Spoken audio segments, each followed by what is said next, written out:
should we move on to Wombat's fortnightly news? I put on a fortnightly news item for you, Wombat. I see. Did you check it out? I mean, I checked out the news item, but so they added like a recap of the original first Alan Wake game in Fortnite Creative. Shipwreck, look, his eyes just closed. He's like, "Am I going to download this and check it out?" That was the thought, I think. It's not battle royale, multiplayer, or anything like that. You could just do it by yourself. Oh, he's thinking. The eyes just went up to the top left corner. And you could be any skin you want, and you can reenact the first Alan Wake game as Spider-Man. He's going to be Major Laser. Right, why? Well, you never wanted to see Spider-Man finish Alan Wake? You can be Alan Wake, though. Yeah, because the new Alan Wake game is published by Epic. So they want to hype it up. Are you going to check that out, if I've done this yet. I have not. No, I'm so confused at how that even works. You're going to watch a recap in whatever. Because it's creative mode in Fortnite is surprisingly robust. I just pushed they the can pretty button on much my desk. make anything they want at this point. If you have the time and money. Yeah, and effort. I think I'll just probably play Alan Wake 2. I don't need this. They already sold me Alan Wake. So I don't need this. Well, I don't know what to tell you. What else? I don't either. What are you? Yeah, he's on it. You're on that? You're going to play that? Yeah. I'll check it out. I might check it out. You didn't know about it. I added this. I found it. I was like, I'm surprised that you didn't try to get this to hook Shipwreck into your world. I honestly forgot all about it. But I'll check it out, probably. I mean, I have very little to do in Fortnite for the next 2 weeks. So you gotta do something in Fortnite. Fortnite. Time. In Fortnite. In Fortnite, yeah. In Fortnite. I have very little to do in Fortnite for the next 2 weeks. Yeah. They are not releasing the next season until whatever it is, November 3rd. So, and I'm done with the season as of the last recording. So nice. Yep. What else we got here? The Xbox Activision deal closed. Yep, that's done. It happened. Shocked. I know. Everybody shocked.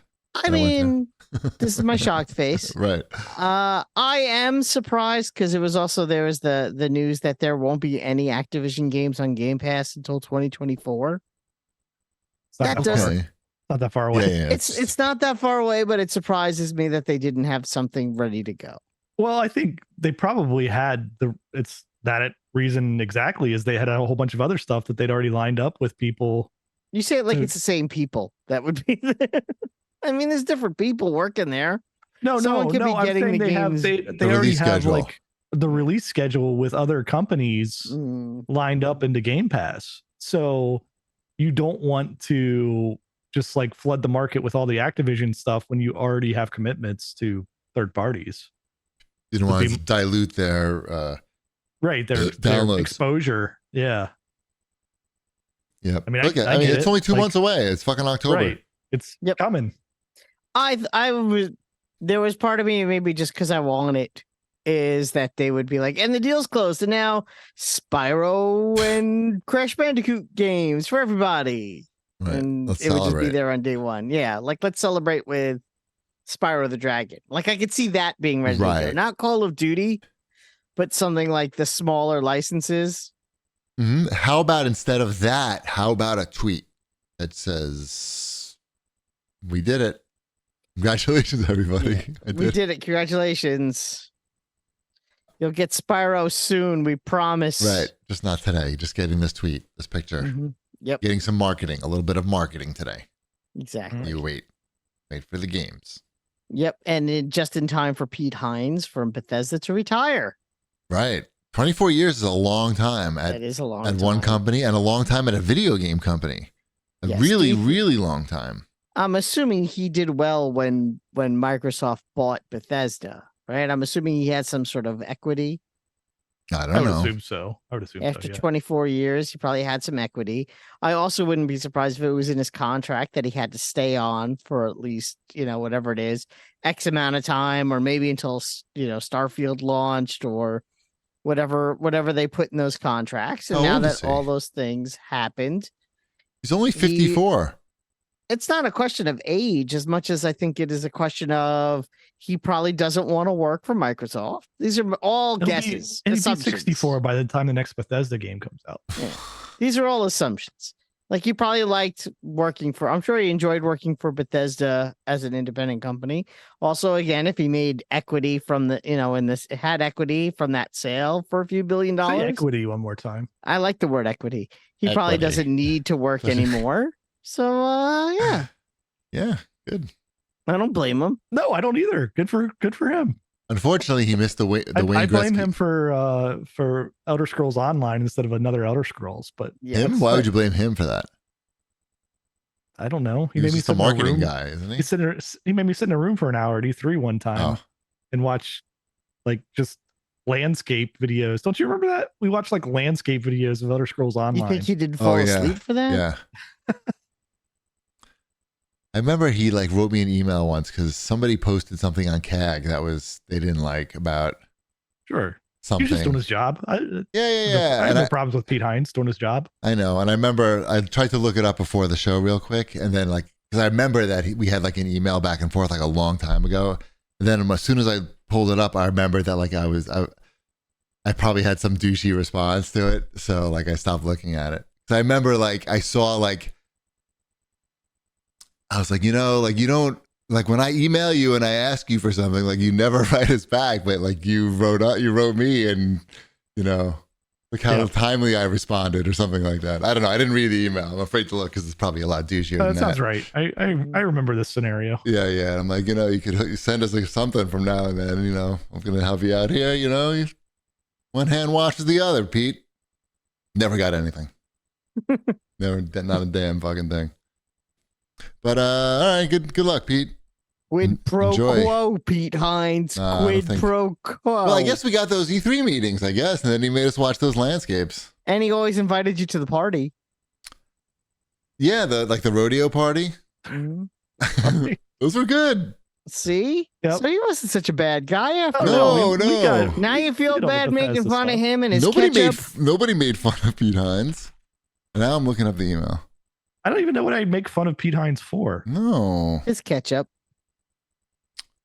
You gonna keep going with this one? Uh-huh. Oh, that wasn't it. Say he's not that Hines. Right. That's Pete. I thought Pete Hines would retire at 57. There it is. Thank you. That was better. Thank you. I'll be here all night. Yep. Do you remember he fucking emailed you guys too on this email? You're included on this email. I remember this. I remember the scenario. And who are these other people? I don't even remember the scenario. So you remember the scenario, Ship? I remember this happening. I don't remember what it was. No. What was in regards to? So and I remember looking at it now. I think these links are definitely not working. It's from 2009. It is working. Fuck. People were sharing Fallout 3, the Game of the Year edition, because it contained all the expansions for Fallout, and people would rent out the disc. I'm just reading the fucking thread right now. Yeah, I remember this, and there was a post on in our blogs or on the forums or something. On the forum, that told people how to do it. It was like a chain. You send this guy $3. It looks like. Yep. And I mean, God, it has 30 fucking posts. It has literally 30 replies on this post. Not a fucking big. Oh my mover. God, I found it. Yeah. I wasn't that douchey at all. I think you were just douchey in the private. Oh, in our private discussions? We were having, yes. Oh, I wasn't douchey. Okay, cool. Good job. I let him know that we fixed it before he even emailed us, and hope that he would consider working with us in the future. But nothing happened. Classy. Good job. Good job. I didn't do anything obnoxious or that embarrassing. Great. Paid off for you. Thank God. All right, what else we got here? Oh, I put this on the outline, Wombat. I don't know if you saw this, but you can't do anything with Pokemon anymore. You know how your Target won't even sell the cards anymore? So They're back. They're selling them again. Okay, but they for a while they shut it down. I guess the Van Gogh Museum decided to do this Pokemon collaboration. Oh, like the Pikachu. I saw the Pikachu. Yep. Yeah. So you know about it. So did you know that like on the day one, the whole there's video of just scalpers swarming the museum to get into the gift shop to buy everything that they had that had Pokemon on it. So as soon as they opened the store, the scalpers came in, cleaned out the entire gift shop in the museum of the Pokemon stuff. And this was a couple weeks ago. And then there was another part of this promotion where they were handing out a Pokemon card to museum guests. And they had to shut that down too, because they didn't say specifically what happened, but they said basically unsafe and unwelcome conditions by having this Pokemon promotion at the museum. So they basically there's never going to be another Pokemon promotion at that museum or maybe any museum. I mean, I guess you would have to ration. They didn't have the rules in place to stop people from just buying multiple things of, at the checkout. So I guess that's their own fault. They didn't pay attention. Yeah, I know. We drove through a McDonald's and there was ads up on the drive-through for Pokemon stuff and the Happy Meals and I prepared both my kids. I'm like, all right, we're gonna order the Happy Meals, but you're not gonna get a Pokemon anything in here. I guarantee you get something else. Right. And sure enough, they got. Well, I don't even remember what they got. It was something lame. Books. It was not Pokemon. I don't remember it. I don't even know if it just went straight to the trash or the puppet. Was it the puppet or the plastic hand puppet of Ronald McDonald? No. I do not remember what it was because it did not make any impression on my kids whatsoever. Fair enough. Let's move on. That's it for our Fortnite news. What are we playing? I'm playing something that I'm sure you are not expecting. Are you familiar with the classic PC game, The Seventh Guest? Of course, I'm old. Exactly. Yes. The full motion video puzzle classic. What if I told you that you could play that game in virtual reality? Meh. Well, you can. And I did it. How is it? Does it add anything to play it in virtual reality? Or? It does. It's pretty cool. Oh, okay. Because it takes place, haunted house, right? It takes place in a haunted house, and it has that sort of centralized location, and you're going into individual rooms. It works because it's not a big wide open area. It's going in a specific space from place to place, so it's contained. How do you move around in it? What's the locomotion? I actually because you could sit, and I'm like, I'll do this in a chair. Why not? So I was sitting in this chair and you just move the stick and you kind of slide along the floor. So it kind of feels like you're almost in a Disney ride, especially since you're in a haunted house. Right. So that kind of worked for me. Then you stare at a chessboard for an hour. Pretty much. Yeah, exactly. You stare at the chessboard like, wait, what do I move? I move which one to which one again? I go, what with the clock? Where do I move the hands? Oh, it's missing a hand. I have to find the hand and then set the time to what time? Yeah. No thanks. You know how these games work. Try Nightclub Simulator. Yes. Yeah, sure. No, the game is a great game. It is a classic game. It's funny. The last time I played The Seventh Guest was on my phone. I remember being able to download it and play it on my phone and thinking that was amazing to me. Because I remember not being able to play it on my computer when I was a kid. Because, it wasn't a good enough computer, but my friend had a computer that could play it. And we thought it was the most amazing thing in the world in 1990, whatever. It was a big deal. Yeah. So I was like, and now I could play this on my phone. That's technology blows my mind.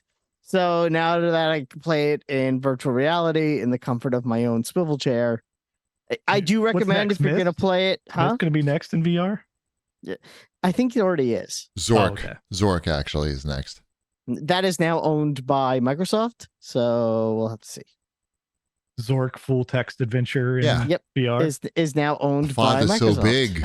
It's so big now. Oh my gosh. That was part of the Activision buy. I did not know. Yeah, it was on the list of licenses now owned by Microsoft. I do feel like Microsoft will do stuff with some of that Activision property that Activision was doing nothing with. Yeah, because it'll work on Game Pass. There's so much room for something with Pitfall. Even if it's not a game, like Pitfall, adding Pitfall to things. Pitfall related items like a Fortnite, Pitfall in Fortnite. I mean more like Pitfall in Halo, like Halo armor that's Pitfall themed. I think you can pull that off. Like the hat? Yeah. And the whip? Who knows? Or even just the emblems, like the patches, the old Activision patches. I think there's a room to put that in Halo. Hey, in Halo? In Halo. You yes. like are you like tuned into the Halo zeitgeist? I'm saying that the people who like Halo like classic Atari stuff. I know, like, relatively nobody watches this show compared to like the amount of people just listening to the audio only. But you do experience a lot when you watch Shipwrecks laughing when Wombat talks about Halo. It's funny, a year from now when there's Pitfall logos and icons in Halo, we'll remember this episode. That's going to be the turnaround for Halo. It's not season 5. I didn't say it was going to be the turnaround. No, I'm joking. I'm joking. I'm riffing off of your words in my mouth. I just said that I could see that happening. Sure. That like your nameplate could be Pitfall themed. I like that.